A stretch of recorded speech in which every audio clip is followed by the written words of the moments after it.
Dios bendiga, hermano, cada uno de ustedes que está siguiendo el culto online este día domingo, desde el más pequeño al más anciano que nos pueda estar acompañando, desde el que está viendo la transmisión solito en casa, y también saludo a los que están en familia.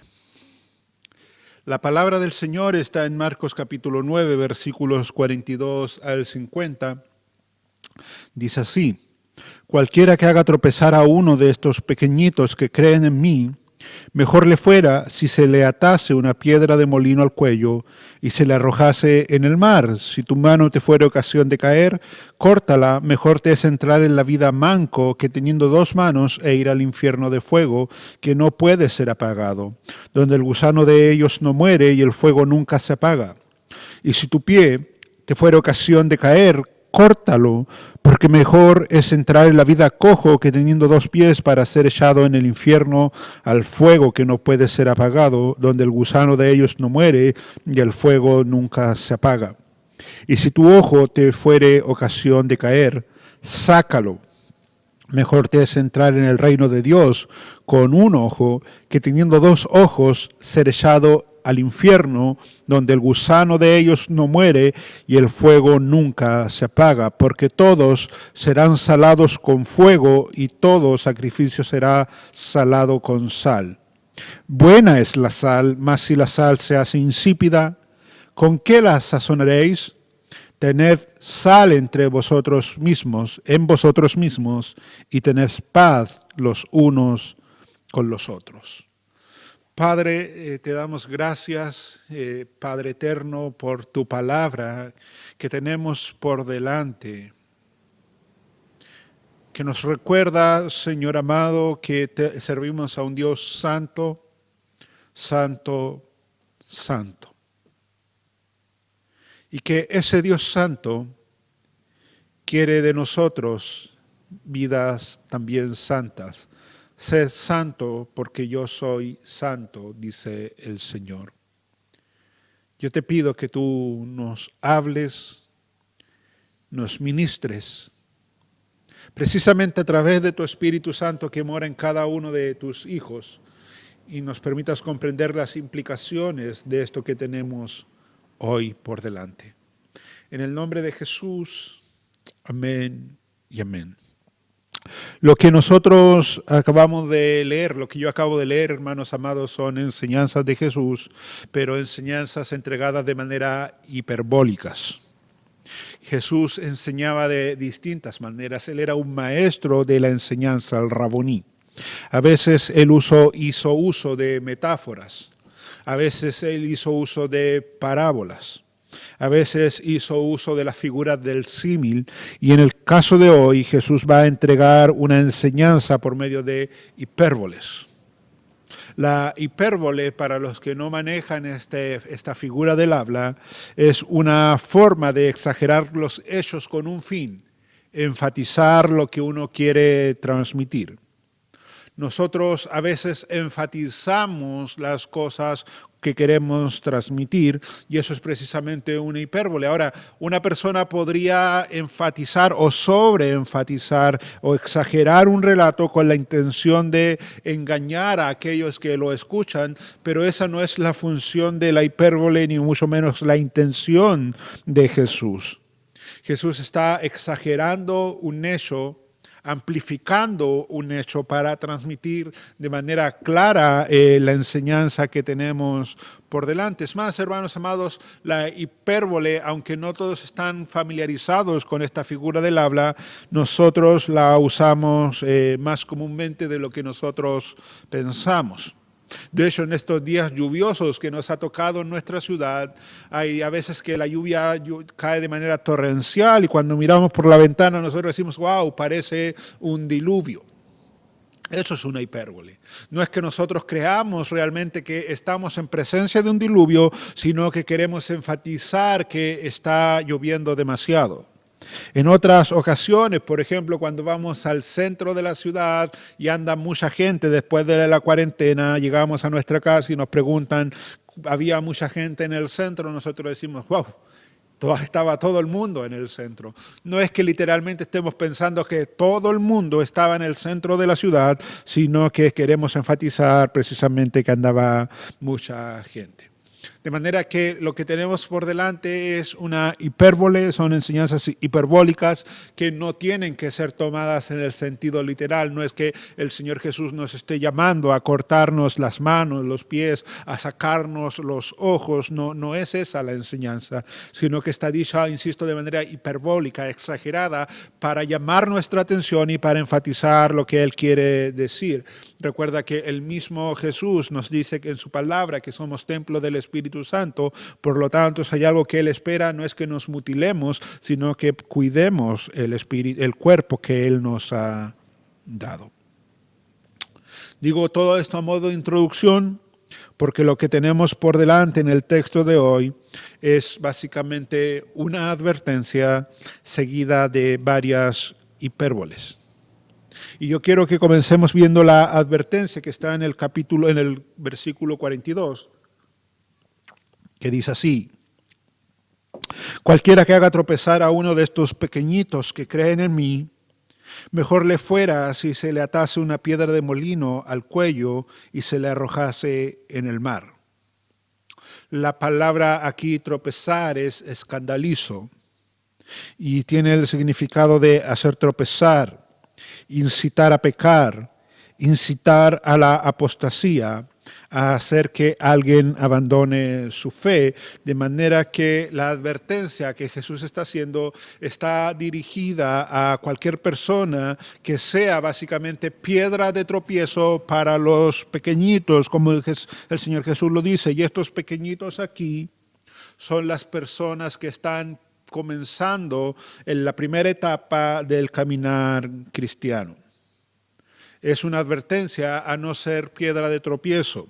Es una advertencia a poner sumo cuidado en el resultado de nuestras acciones, de nuestras palabras, de nuestras conductas, porque ya que hay mucha gente observándonos, lo que nosotros hacemos, lo que nosotros decimos, la forma en que reaccionamos, no siempre puede ser de una forma santa, y eso no santo puede terminar siendo una piedra de tropiezo para personas que no han solidificado su fe, que su fe no está lo suficientemente anclada en el Señor Jesús, que son más inestables en la fe, los pequeñitos, y ellos pueden apostatar, abandonar la fe, pueden pecar producto de nuestras palabras, nuestras acciones, nuestras actitudes.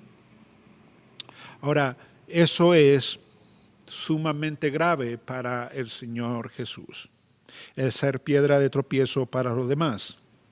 Y la manera en que Él lo grafica es precisamente con un pequeñito. Tú recuerdas que en los versículos anteriores los discípulos estaban disputando entre ellos quién iba a ser el mayor una vez que el Señor Jesús no esté, quién iba a ser el líder, y cuando el Señor Jesús lo escucha, le dice que el que quiere ser el primero será el servidor de todos, y luego toma a un pequeño que aparentemente estaban en la casa de Pedro. El pequeño allí es Paidón, un infante, una persona que no debiese tener más de 7 años, aparentemente, insisto, el hijo de Pedro. Y ahora, como la enseñanza sigue, Jesús está usando nuevamente a esos pequeños, a esos paidones, para referirse a aquellos que son pequeños también en la fe. De hecho, el versículo 42 dice: cualquiera que haga tropezar a uno de estos pequeñitos que creen en mí. Te das cuenta, los pequeños, pero no pequeños solamente de edad, sino que aquellos que han creído en Jesús, que están comenzando su caminar cristiano. Cualquiera que los haga tropezar, mejor le fuera si se le atase una piedra de molino al cuello y se le arrojase en el mar. Lo cierto, mis hermanos, es que en la vida cristiana todos nosotros estamos propensos y expuestos continuamente a pecar. Y pecamos porque todavía seguimos amando los ídolos que teníamos antes de que Cristo nos llame de las tinieblas a su luz admirable. Cada vez que nosotros pecamos es porque decidimos voluntariamente abrazar esos ídolos y desabrazar a Dios. Pero hay ocasiones en que las personas que están a nuestro alrededor ven afectada su fe, ven afectada su comunión con Dios por causa de otros. Y es precisamente hacia esos otros que están siendo piedra de tropiezo que Jesús le hace esta advertencia. Escucha cómo lo dice Lucas, que por cierto lo dice mejor que yo, en el capítulo 17, versículo 1. Dijo Jesús a sus discípulos: imposible es que no vengan tropiezos, mas ay de aquel por quien vienen. Es imposible que nosotros en esta vida no tropecemos y no caigamos, pero ay de aquel que es piedra de tropiezo para los demás. Porque mi pecado no solo atenta contra la santidad de Dios, sino que muchas veces mi pecado es obstáculo en la fe y en el crecimiento de los más pequeños. Mi hermano, nosotros no podemos olvidar que Dios nos ha llamado de una vida pecaminosa a una vida de santidad, y ahora que estamos en la fe verdadera, Él espera que nosotros vivamos de una manera tal que Dios sea glorificado en todo lo que nosotros hacemos, pero por otro lado Dios espera que nuestro caminar sea no solo grato y santo delante de Él, sino que además no seamos piedra de tropiezo para los demás. El apóstol Juan, en 1 de Juan capítulo 2, versículo 10, dice lo siguiente: el que ama a su hermano permanece en la luz y en él no hay tropiezo. Nota que Juan no dice que si tú amas a tu hermano, tú permaneces en la luz, tú permaneces en comunión con Dios, y viceversa. Si tú permaneces en comunión con Dios, tú vas a amar a tu hermano. Y cuando tú amas a Dios, cuando tú amas a tu hermano, tú vas a vivir de una manera tal que vas a procurar no ser tropezadero para él. El que ama a su hermano permanece en la luz y en él no hay tropiezo.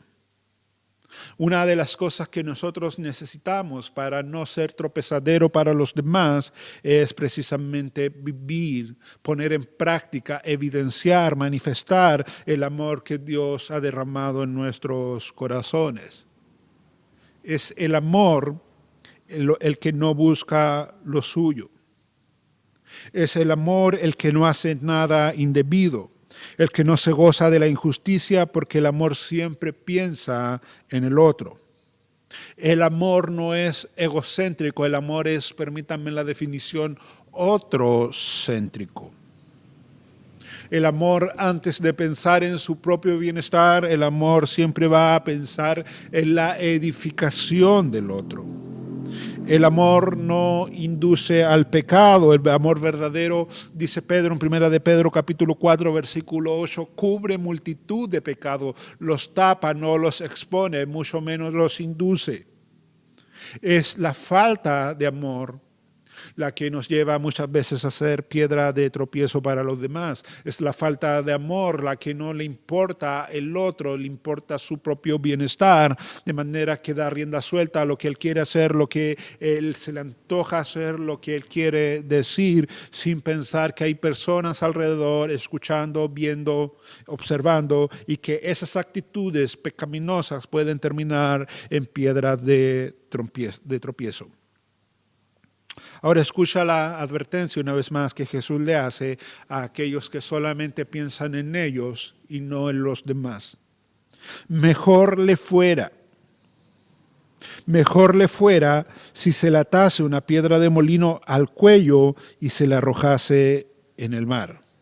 Las piedras de molino a las que el Señor se está refiriendo eran unas piedras tan grandes, tan pesadas, que se necesitaban de burros, de asnos, para poder siquiera levantarlas. Eran piedras para moler trigo. Obviamente, si a una persona le ponen una piedra de eso, la atan en su cuello y lo arrojan al mar, eso que pareciera ser una muerte horrenda por ahogamiento, el Señor Jesús dice, ¿sabes qué? Eso es lo mejor que te puede pasar si tú llegas a ser piedra de tropiezo para los demás. Dura cosa es caer en manos del Dios vivo. De manera que lo mejor que le puede pasar a una persona que no piensa en los demás es que mejor le atasen una piedra de molino y lo arrojasen al mar. Hermanos, esto no es fácil de digerir. Estamos acostumbrados a un Dios, a predicar un Dios de amor que pareciera ser que nunca va a hacer nada contra los que no se preocupan por los demás. Pareciera ser que Dios no va a actuar en contra de aquellos que hacen tropezar a los otros. Y Jesús nos dice, no, yo solo no soy pasivo. Es más, yo desde ahora les comunico que aquellos que van a ser piedra de tropiezo, lo mejor que le puede pasar, mejor le fuera si se le atase una piedra de molino y lo echasen al fondo del mar. Tan serio es esto para el Señor Jesús que no solo el castigo es tremendo para los que son piedras de tropiezo, sino que los que no queremos ser piedra de tropiezo para los demás, tenemos que vivir una santidad tal que Él va a decir cómo tiene que ser nuestra vida de santidad de manera hiperbólica. Versículo 43. Si tu mano te fuere ocasión de caer, córtala. Mejor te es entrar en la vida manco que teniendo dos manos e ir al infierno, al fuego que no puede ser apagado, donde el gusano de ellos no muere y el fuego nunca se apaga. Versículo 45, y si tu pie te fuera ocasión de caer, córtalo. Mejor te es entrar en la vida cojo que teniendo dos pies ser echado en el infierno, al fuego que no puede ser apagado, donde el gusano de ellos no muere y el fuego nunca puede ser apagado. Versículo 47, y si tu ojo te fuera ocasión de caer, sácalo. Mejor te es entrar en el reino de Dios con un ojo que teniendo dos ojos y ser echado en el infierno, donde el gusano de ellos no muere y el fuego nunca se apaga. Al final de la historia de cada individuo sobre este mundo hay una bifurcación, una separación de caminos. Un camino nos lleva a la vida y otro camino lleva a la condenación. Todos nosotros vamos a tener que llegar al punto de esa bifurcación y decidir qué camino vamos a seguir, si es el camino de la vida o es el camino de la muerte. Para entrar al camino de la vida se necesita hacer un gran sacrificio. Se necesita hacer un cambio radical. Nadie que no haga un cambio radical, nadie que haga un sacrificio radical va a entrar al reino de la vida. Pero para entrar al reino de la muerte, al infierno, simplemente se requiere que las personas sigan viviendo tal cual lo están haciendo. Ahora, la palabra infierno que aquí aparece en el versículo 45, versículo 43, 45, versículo 47, en el griego es Gehenán, que viene del hebreo Gehinón, y que se refiere al valle de Hinón o al valle de los hijos, o también conocido como el valle de Acaz. Porque el Gehinón, el valle de los hijos, el valle de Acaz, es el valle donde Acaz ofreció a sus hijos en holocausto de acuerdo a las tradiciones de los dioses paganos. Eso está en 2 de Crónicas capítulo 28, versículo 3.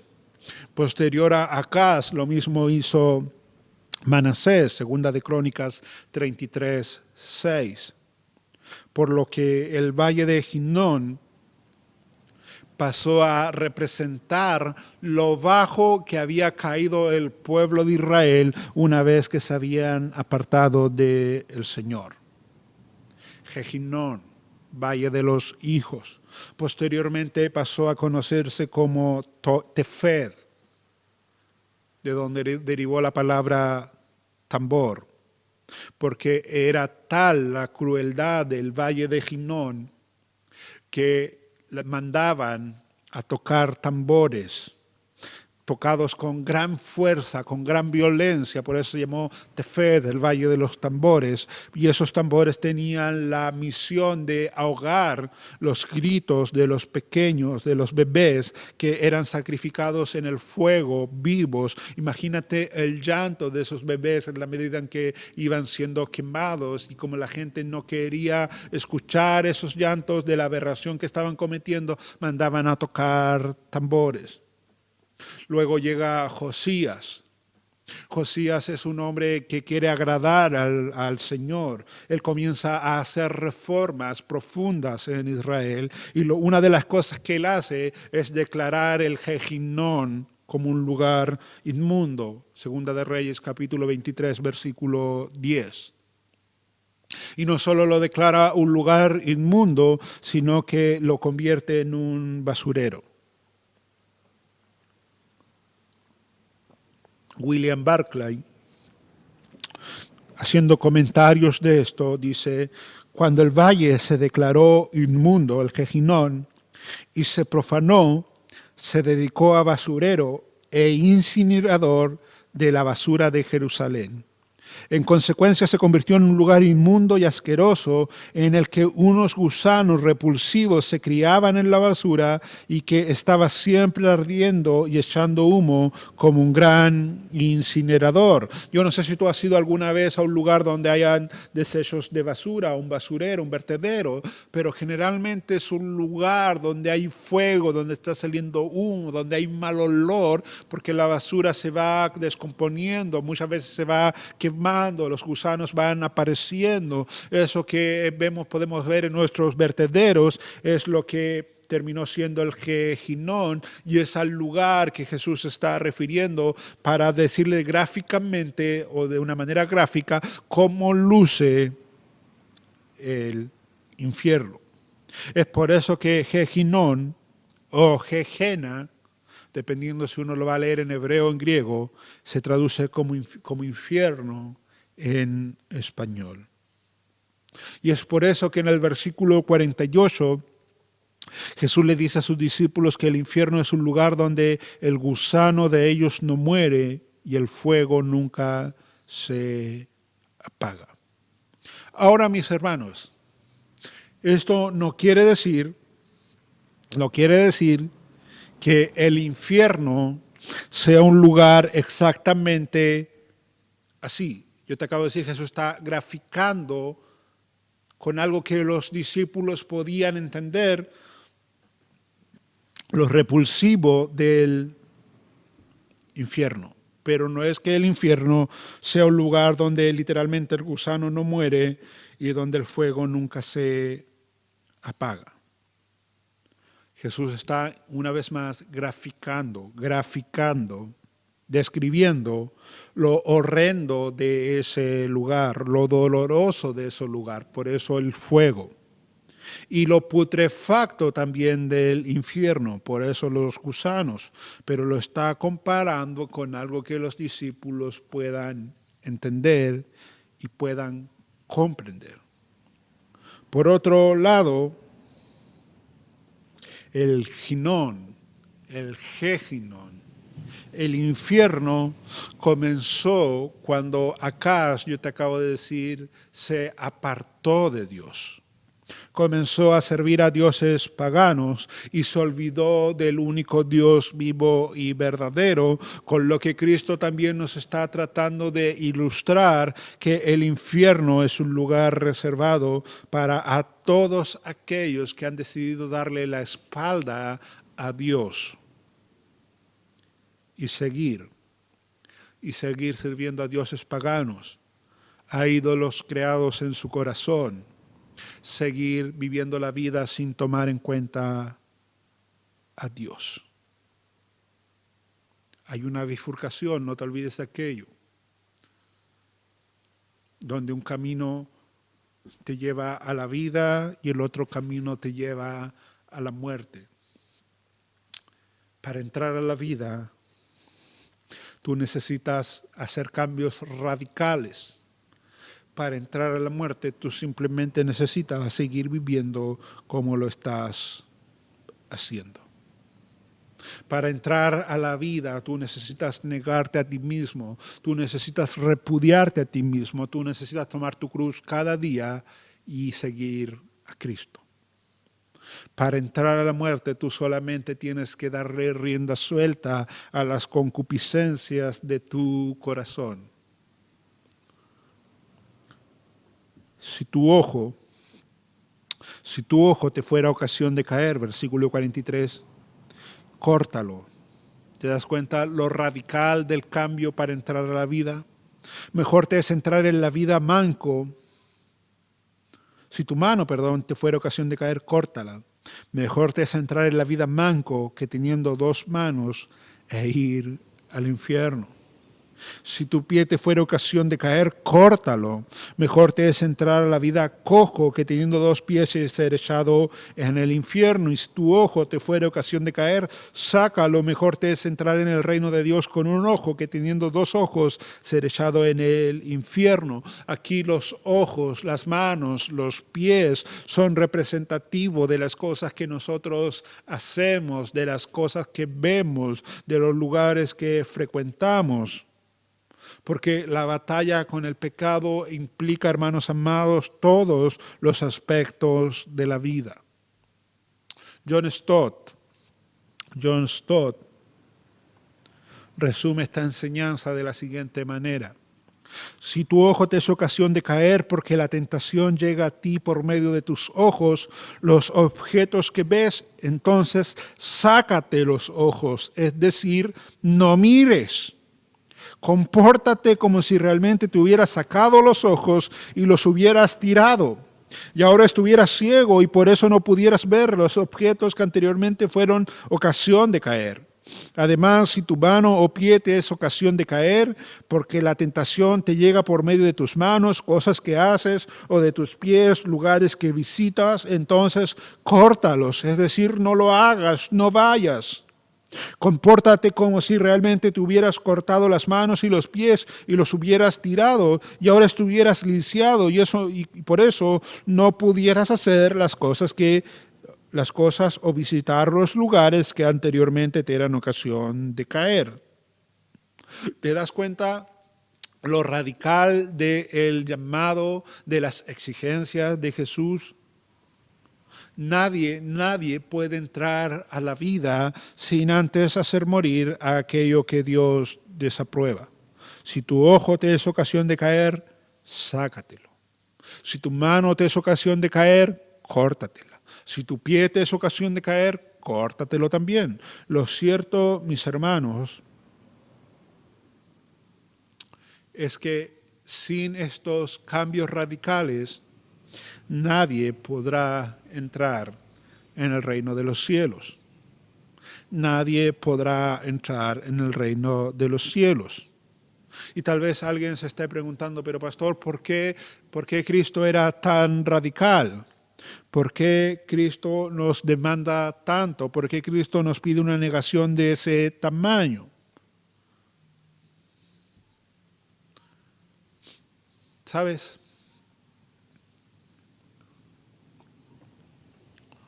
Una de las cosas que caracteriza nuestro mundo caído es el materialismo, es el egocentrismo y es el hedonismo.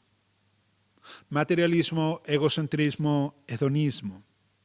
Vivimos en un mundo sumamente materialista, donde todo pareciera ser el fin de todo pareciera ser el aquí y el ahora, el invertir en esta tierra, en esas raíces en esta tierra, cuando la palabra del Señor nos declara con suma claridad que nuestra ciudadanía está en los cielos, de donde esperamos a nuestro Salvador, el Señor Jesucristo, que tenemos que hacer tesoros en los cielos y no en la tierra, pero la corriente de este mundo como que nos impulsa a echar raíces en este mundo, como si vamos a pasar toda la eternidad en este mundo. Y lo cierto es que nosotros somos como la flor del campo que sale en la mañana, viene el viento, viene el sol y en la tarde se marchita por el calor y luego se muere. Vivimos en un mundo egocéntrico, donde todo gira en torno a nosotros, donde nosotros queremos ser el centro de todo.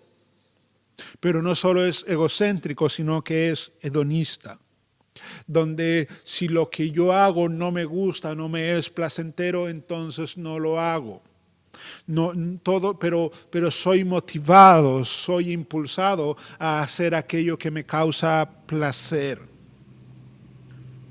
Al hombre y a la mujer de hoy no le gusta escuchar palabras como sacrificio. No le gusta escuchar palabras como disciplina. No le gusta escuchar la palabra negación, porque son sumamente hedonistas. Pero el mensaje de Cristo, hermanos queridos, es sumamente confrontador. Hay una confrontación permanente entre la palabra del Señor y las filosofías de este mundo. No podemos querer entrar a la vida y seguir viviendo de acuerdo a las filosofías de este mundo. No se puede. No se puede. Yo te acabo de decir, Dios espera que nosotros hagamos tesoros en la tierra y en el cielo, y dejemos de invertir en la tierra, en el aquí, en el ahora, y comencemos a pensar que nuestra vida es tan finita, pero nos espera una eternidad eterna, valga la redundancia, donde vamos a tener que tomar la decisión si la pasaremos en la vida o en el Gehenna. Dios también nos pide, nos manda a dejar de vivir la vida centrados en nosotros y comenzar a ponerlo a Él en primer lugar y comenzar a vivir en torno a Él. Él tiene que ser el centro de nuestra vida. Dios nos pide una y otra vez en su palabra a que nosotros comencemos a dejar de lado, a mortificar nuestros cuerpos, a negarnos a nosotros mismos, a dejar de disfrutar el placer momentáneo del pecado y comencemos a mutilar, hiperbólicamente hablando, nuestros cuerpos para que podamos ir creciendo en santidad, porque es la única manera de poder entrar a la vida. Sin santidad nadie verá al Señor. Ahora, yo quiero que tú me escuches un momento. ¿Sabes? Hoy estamos viviendo en la era de las pantallas y el clic. De hecho, ustedes me están viendo por una pantalla el día de hoy. En la era de una pantalla y en la era del clic. Con un clic en una pantalla nosotros podemos ver lo que queramos, hacer lo que queramos e ir donde queramos. Obviamente, desde la comodidad de nuestro hogar, donde nadie nos ve, donde nadie nos molesta. Hoy en nuestros televisores inteligentes tenemos acceso a YouTube, Amazon, Netflix y tantas plataformas que hay para con un botón ingresar y tener a nuestra disposición un sinfín de programas que están puestos allí. Pero sabes, hermano amado, hermana amada, rara vez, y subrayo aquello, rara vez un mundo caído produce algo que glorifica a Dios. En un mundo caído es difícil encontrar algo que glorifique a Dios. Tú puedes navegar por todas las plataformas que yo te acabo de mencionar y muy rara vez vas a encontrar algo que sea para la glorificación de Dios y para la edificación de tu alma. De manera que si tu ojo te es ocasión de caer, porque la tentación llega a ti por medio de tus ojos, los objetos que ves, entonces sácate los ojos, es decir, no mires. Pero pastor, usted no lo ha dicho aún, pero yo deduzco que usted está diciendo que entonces nosotros no podríamos ver casi nada. Bingo. Bingo. Pero pastor, ¿no será muy radical lo que usted está diciendo? Bingo, nuevamente. El llamado de Cristo es un llamado radical. De eso, hermanos queridos, la frase te fuere ocasión está en tiempo presente, lo que nos enseña que la lucha con el pecado es algo continuo, que no va a terminar hasta que estemos en gloria, de manera que este llamado radical es un llamado que nos va a acompañar toda nuestra vida. Toda nuestra vida. Todos nosotros, incluyendo quien habla, todos nosotros estamos batallando actualmente con el pecado. De manera que este llamado radical a la santidad es un llamado para todos. Si tu ojo te es ocasión de caer, sácatelo. Deja de mirar. Deja de mirar. Nuestro país es uno de los países en Latinoamérica con el más alto índice de conectividad. Es decir, hoy en los hogares hay más teléfonos inteligentes que personas. Hace un par de años atrás era común que una casa tuviera un televisor. Hoy por casa hay al menos 2, 3, 4 televisores, uno en cada pieza y todos con acceso a Internet. ¿Por qué te digo esto? Porque si bien es cierto, somos uno de los países con mayor tasa de conectividad. ¿Sabes? Chile es uno de los países que más pornografía, por ejemplo, consume. Si tu ojo te es ocasión de caer, sácatelo. Pastor, ¿qué hago? Deja de mirar. Pastor, pero lo he intentado, no puedo. Saca tu televisor de la pieza. Pastor, pero ¿y lo demás? ¿Y si sigo con la lucha? Corta el Internet. Nuevamente, pastor, no estará siendo muy drástico. No. Es un llamado radical. Córtate, sácate los ojos, córtate las manos, córtate los pies. Más vale que entres manco, cojo, ciego a la vida que con 2 ojos, 2 manos y 2 pies te vayas al infierno. ¿Qué estás haciendo por crecer en santidad?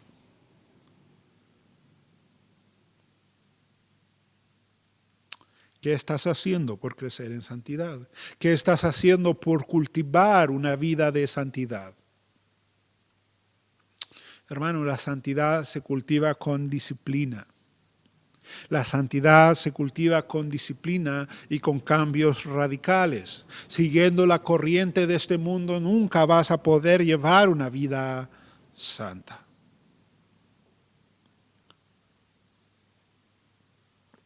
Versículo 49. Porque todos serán salados con fuego y todo sacrificio será salado con sal. Buena es la sal, mas si la sal se hace insípida, ¿con qué la sazonaréis?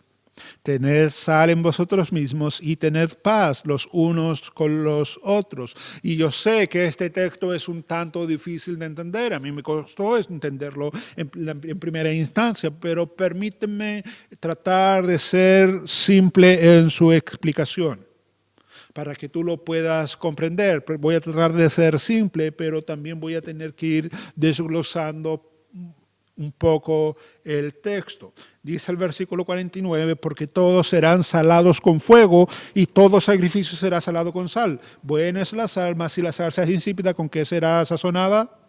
Tened sal en vosotros mismos y tened paz los unos con los otros. Lo primero que aquí nos dice el Señor Jesús es que todos seremos salados con fuego. Todos seremos salados con fuego. Ese todos es todos. Y tú tienes que recordar que en el primer siglo la sal era un agente de preservación, especialmente en los alimentos. Y el fuego siempre fue asociado a dos cosas. Número uno, el juicio de Dios. Y número dos, a la prueba por la cual Dios nos hace pasar. De manera que es muy posible que el Señor Jesús le esté diciendo a sus discípulos lo siguiente. El fuego es la sal con que todos serán sazonados. El fuego es la sal con que todos nosotros, los hijos del Señor, seremos sazonados. Y esto nos habla de que vamos a ser purificados por medio del fuego. Que vamos a ser preservados por medio del fuego. Y tal vez esto también tenga relación con Levíticos 23, o sea, Levíticos 2:13, donde nos dice lo siguiente. Además, echarás sal a todas las ofrendas de cereal que traigas.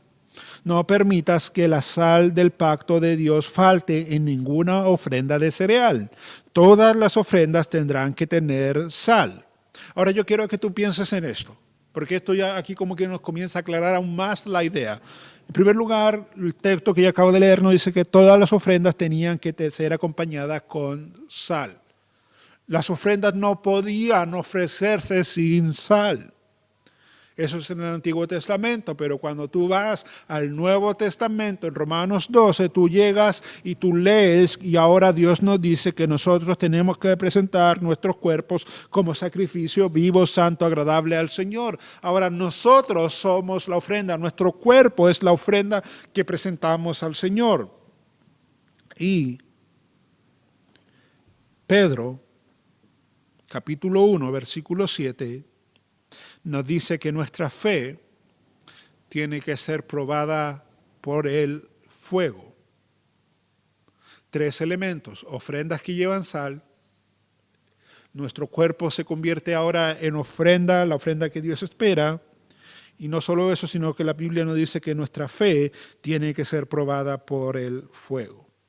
Ahora, Jesús nos dice que todos seremos salados por el fuego. Y ahora como que vamos entendiendo el panorama completo, lo que el Señor Jesús está diciendo.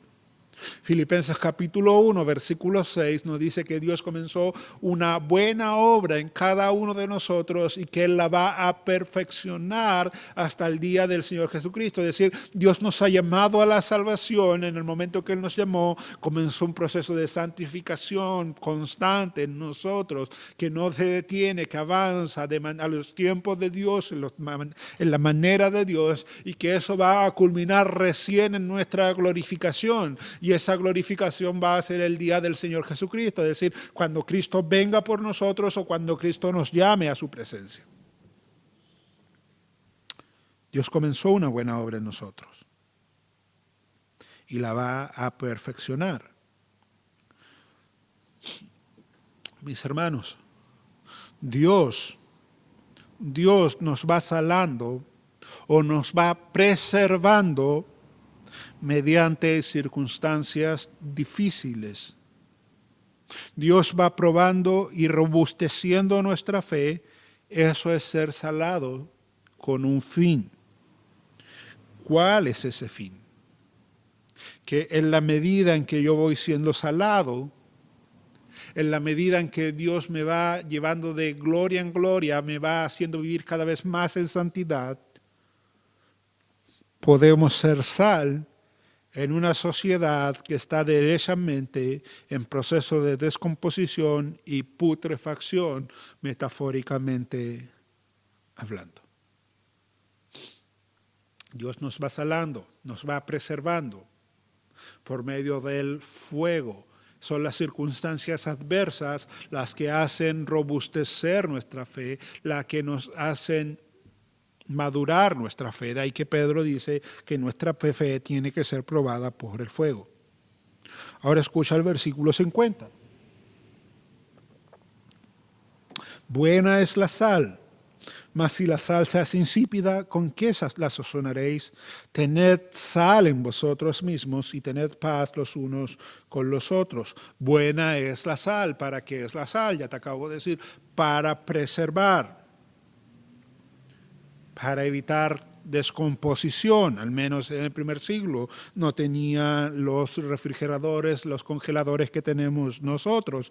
Y Cristo nos dice, buena es la sal. Porque la iglesia del Señor Jesucristo es precisamente, o fue dejada precisamente para cumplir ese ministerio en la tierra, evitar que el mundo siga en su proceso de descomposición. Dios, hermanos queridos, en su inmensa misericordia,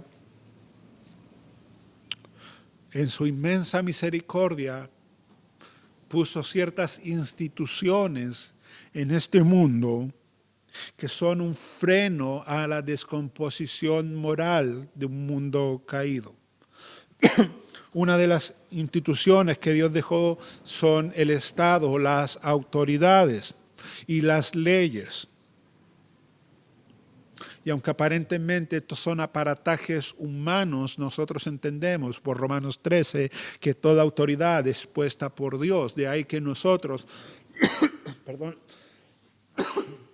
nosotros los creyentes,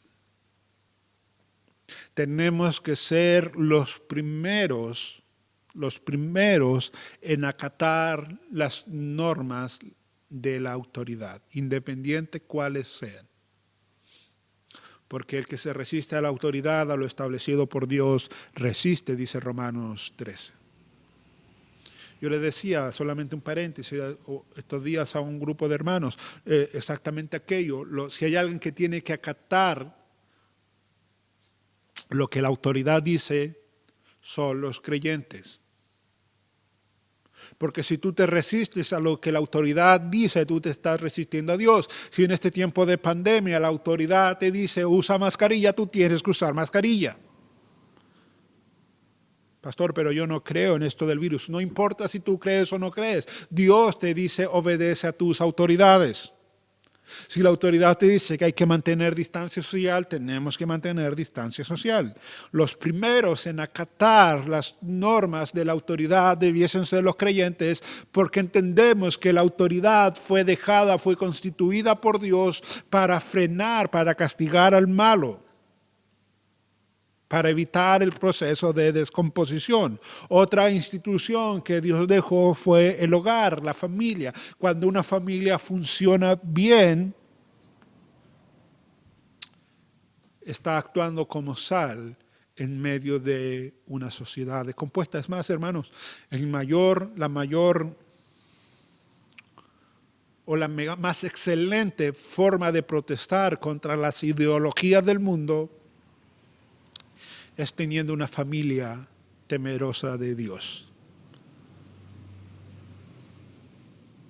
La forma más eficaz de protestar contra todas las ideologías, sean de género, sea la ideología que sea, es teniendo una familia temerosa del Señor. Y la otra institución que Dios dejó es obviamente la iglesia. Por eso Jesús en esta ocasión le está diciendo a sus discípulos que representan precisamente a la iglesia, tened vosotros sal. Tened sal en vosotros. Porque la iglesia es la sal de la tierra y la luz del mundo. R.G. Tasker escribió lo siguiente: los discípulos deben ser el desinfectante moral en un mundo donde las normas morales son bajas, están en constante cambio o simplemente no existen. Los discípulos deben ser el desinfectante moral en un mundo caído donde las normas morales son bajas, están en constante cambio o simplemente no existen. La iglesia es la sal de la tierra y la luz del mundo. Somos luz en medio de un mundo que vive en tinieblas.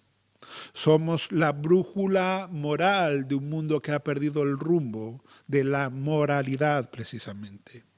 Es la sal, la iglesia es la sal que frena la corrupción y el pecado.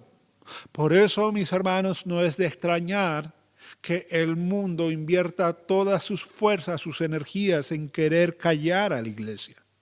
Porque cuando una iglesia cumple con su ministerio profético de ser sal, la iglesia es una institución que molesta, es una institución que duele, es una institución que arde, que pica, que come. Por eso el mundo quiere deshacerse de la iglesia cuando ésta cumple su misión. Lo mismo que pasó con Cristo. Cristo predicaba y los religiosos de su tiempo querían deshacerse a toda costa de Jesús y hasta que lo terminaron crucificando. Buena es la sal, mas si la salsa es insípida, ¿con qué la sazonaremos? Algo insípido es algo sin sabor, algo sin gusto. Estrictamente hablando, nosotros sabemos que la sal no puede perder su capacidad de salar. El cloruro de sodio es un compuesto químico sumamente estable y resiste casi todos los ataques de cualquier otro tipo de sustancia. Sin embargo, en el primer siglo, donde no tenían las refinerías que tenemos nosotros, muchas veces la sal estaba mezclada con yeso. Y cuando la mezcla era mucha, la sal como que perdía su sabor, se volvía insípida y una vez vuelta insípida ya no se podía volver a salar. Por eso Jesús dice, más si la salsa es insípida, ¿con qué la sazonaréis? En el Sermón del Monte Cristo dijo, vosotros sois la sal de la tierra, pero si la sal se ha vuelto insípida, ¿con qué será salada otra vez? Ya para nada sirve, sino para ser echada fuera y pisoteada por los hombres. Nuevamente, en los tiempos de Jesús, cuando la sal estaba demasiado contaminada, solo servía para ser echada fuera, donde la pisoteaba a la gente, pero también cuando la sal perdía su sabor, la echaban junto al estiércol, la revolvían con estiércol para echarla al fuego. Hermanos, si tú no haces un cambio radical en tu vida, si tú no te tomas el tema de ser discípulo de Cristo en serio, si tú no acabas de entender que la santidad te va a costar más de lo que tú tal vez estás dispuesto a pagar, si tú no acabas de entender que tal vez tu lucha consiste o vas a tener que sacarte un ojo, hiperbólicamente hablando, cortarte una mano, cortarte un pie, lo más probable es que las filosofías, las corrientes del mundo, tu pecado terminen volviendo insípida la sal que hay en ti. Y si la sal que hay en ti se vuelve insípida, ya no puede volver a ser sazonada. Tú necesitas tomar la decisión de hacer cambios radicales en tu vida o de lo contrario no vas a poder ver al Señor porque sin santidad nadie verá al Señor. Escucha lo último que Cristo dice, ya comienzo a cerrar. Tened sal en vosotros mismos y tened paz los unos con los otros. ¿Te das cuenta? Tened sal en vosotros. Tu vida tiene que tener sal. Ese es el carácter santo que Dios ha ido forjando en cada uno de sus hijos, haciéndolos pasar por distintas situaciones difíciles como instrumentos de purificación, con el fin de que seas un agente de preservación en el lugar donde estás. Puede que tú estés pasando un momento difícil. Puede que tú estés pasando por el fuego de la prueba. Pero sabes, la palabra de Dios nos dice que tenemos que dar gracias a Dios en todo. ¿Por qué? Porque el fuego de la prueba va a resultar que al final de la prueba tú vas a salir más salado, vas a salir más santo, vas a salir más parecido a Cristo. Todas las cosas nos ayudan a bien. Y una vez que tú sales más salado, con más sal en tu vida, tú vas a ser un agente de preservación donde Dios te ha sembrado. Y quizás sería bueno, hermano, detenernos un momento y preguntarnos, o déjame preguntarte yo a ti, ¿estás siendo la sal que tu hogar necesita? ¿Que tu familia necesita? ¿Que tus vecinos necesitan? ¿Que tu entorno necesita? ¿O a pesar de que tú eres creyente, tu presencia en tu familia, en tu entorno, en tu barrio, pasa casi desapercibida y no provoca nada en nadie?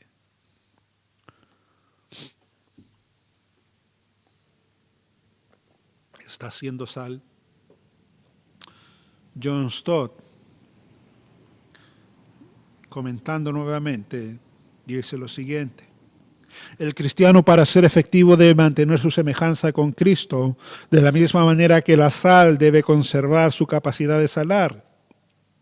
Si los cristianos se ajustan social y culturalmente a los no cristianos y se contaminan con las impurezas del mundo, pierden su influencia. La influencia de los cristianos en y sobre la sociedad depende de que sean distintos, no idénticos. El problema está que muchas veces la iglesia no quiere ser distinta, porque ser distinta involucra muchas veces ser rechazada. La iglesia quiere ir en pos del reconocimiento y de los aplausos del mundo, aunque eso le haga comprometer su identidad. La iglesia tiene que llevar un mensaje confrontador. Eso es ser sal a una cultura que no siempre la va a recibir con los brazos abiertos. Que no siempre la va a recibir con los brazos abiertos. Helmut Tilke escribió lo siguiente, y cito a estas personas porque la reflexión de ellos nos ayuda a entender lo que yo quiero enfatizar. Y Helmut Tilke escribió: uno creería que su ambición es ser los tarros de miel del mundo. Endulzan y azucaran la amargura de la vida con una concepción excesivamente fácil de un Dios amante, pero Jesús, por supuesto, no dijo: vosotros sois la miel del mundo. Dijo: vosotros sois la sal de la tierra. La sal produce picazón y el mensaje no adulterado del juicio y de la gracia de Dios ha sido siempre algo que pica, algo que molesta. Nosotros no podemos predicar el evangelio y querer que la gente nos reciba con los brazos abiertos, porque no somos los tarros de miel del mundo. No es algo que la iglesia, que la gente, que el mundo va a echarse a la boca y lo va a saborear y le va a causar placer. No, cuando tú te echas sal a la boca y empiezas a degustar la sal, tú inmediatamente, como que de manera natural, tiendes a escupir la sal. Porque la sal pica, porque la sal molesta, porque la sal irrita. Pero a pesar de hacer todo eso, la sal preserva, la sal conserva. Lutero decía: al salar se tiene que provocar comezón, aunque nos critiquen como provocadores de comezón. Sabemos que así es como tiene que ser y que Cristo ha ordenado que la sal sea aguda y continuamente cáustica. Si deseáis predicar el Evangelio y ayudar a las personas, tenéis que ser sal aguda que se frote en sus heridas, mostrar el lado opuesto y denunciar lo que no está bien. La sal real es la exposición verdadera de las Escrituras que denuncia a todo el mundo y no deja que nada permanezca salvo la fe sencilla en Cristo. Wow. Hermanos, flaco favor le hacemos al mundo cuando queremos ser como el mundo. El mundo necesita hoy más que nunca que la iglesia sea sal del mundo, sal de la tierra y luz del mundo. Hoy más que nunca se necesita que los creyentes tengan sal en ellos mismos. Hoy más que nunca necesitamos vivir vidas en santidad. Hoy tenemos más creyentes que hace 20 años atrás, pero paradójicamente la sociedad está peor moralmente hablando que 20 años atrás. Aumentó el número de creyentes, pero aumentó la depravación. Algo no está haciéndose bien. La cristiandad hoy crece, pero la inmoralidad también. Como que algo no cuadra en esa ecuación. Se supone que a mayor número de cristianos, mayor sal en el mundo y debiésemos de tener la inmoralidad, la putrefacción, la corrupción. Me da la impresión, y esto no es canónico, es una opinión mía, y disculpen que use el púlpito para opiniones personales, pero me da la impresión de que queremos abrazar la vida, pero no queremos soltar nuestros pecados. Y así no se puede. Así no se puede. Lo que me separa de un camino y el otro en esa bifurcación, o lo que marca la diferencia, es que los que van a la vida frecuentemente van cojos, mancos y ciegos. Y los que van a la muerte van saltando, aplaudiendo con sus dos ojos porque no saben lo que les espera. Angosto es el camino y estrecha es la puerta que lleva a la vida, y son pocos los que la hallan. Más amplio es el camino, amplia también la puerta, y muchos pasan por ella, pero esa puerta lleva a la perdición. Hermanos, tenemos que vivir vidas santas para honrar el llamado que nos ha hecho un Dios santo. Un Dios santo. Tenemos que vivir vidas santas para honrar el llamado que nos ha hecho un Dios santo, pero también por amor a nuestros hermanos que nos están viendo, porque no podemos ser piedra de tropiezo para los demás. Aunque tú no te des cuenta, hermano amado, hermana amada, hay ojos viéndote, hay ojos puestos en ti. Siempre hay gente alrededor observándote. Y si tú no vives la vida de manera santa, tal vez sin darte cuenta, estás siendo piedra de tropiezo para aquellos que te están observando. Y a aquellos que son piedra de tropiezo, mejor le fuera que se le ate esta piedra de molino, te echen al mar que caer en manos del Dios vivo.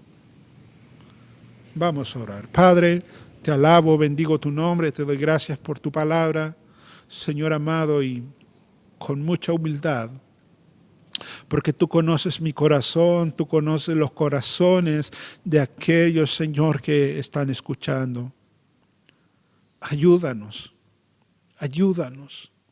Tú sabes, Señor, con qué cosas batallamos, con qué cosas tenemos que lidiar. Tú sabes, Señor, dónde está nuestro talón débil. Tú sabes, Señor, cuál es nuestro pecado. Muchas veces lo cometemos, Señor, sin que nadie se dé cuenta, pensando que de esta manera, Señor, podemos vivir la vida como si nada, y nos olvidamos de que todo lo que hacemos lo hacemos en tu presencia. Señor, ayúdanos, ayúdanos. La voluntad de Dios es nuestra santificación, dice tu palabra. Tú quieres que tu iglesia viva en santidad. Oh Señor, ayúdanos porque separado de ti nada podemos hacer. Yo te pido que tú ayudes a mis hermanos que están batallando y que sinceramente, Señor, quieren servirte. Líbralos, Señor. Líbralos, aplasta ese pecado, Señor, que no los deja avanzar. En el nombre de Jesús, bendice a tu iglesia como lo has estado haciendo hasta el día de hoy. Señor, con gratitud oramos porque en tu misericordia tú nos vuelves a hablar, tú nos vuelves a advertir, Señor, de lo serio que es para nosotros no, Señor, lidiar severamente con nuestro pecado. Gracias, Señor, porque si tú no nos amaras, no nos dirías estas advertencias, pero como tú nos amas, aún nos adviertes, porque tú quieres, Señor, que nosotros lleguemos a la vida. Oh Señor, te alabamos y bendecimos tu hermoso nombre en el nombre de Jesús. Amén y amén. Hermanos, y antes de irme, yo solamente quiero invitarlos a que ustedes puedan hacerse parte de esta promesa de fe que estamos promocionando el día de hoy. La iglesia tiene que ser sal, la sal de la tierra, la luz del mundo, y tal vez nosotros estamos en un contexto local, no vamos a poder ir a todo el mundo, pero sí podemos aportar económicamente en la medida en que lo dispongamos en nuestro corazón, cada quien dé de acuerdo a lo que dispuso en su corazón, como dice la palabra, y en un acto de fe también puedan involucrarse en dar para esta promesa de fe, para que hermanos en la fe precisamente vayan a otros lados donde nosotros tal vez nunca vamos a ir, donde nosotros no nos imaginamos que puede haber necesidad, y ellos van y predican el evangelio para que toda la tierra sea llena de la gloria del Señor y del conocimiento del Señor. De manera que no importa si tú dispones una gran suma, una mediana suma o una pequeña suma. Lo importante es que sea algo que tú dispongas en tu corazón y que tú te comprometas a ofrendar para el sobre amarillo, el sobre de promesa de fe. Dios les bendiga, hermanos amados. Nos vemos en las actividades de la semana. Un abrazo.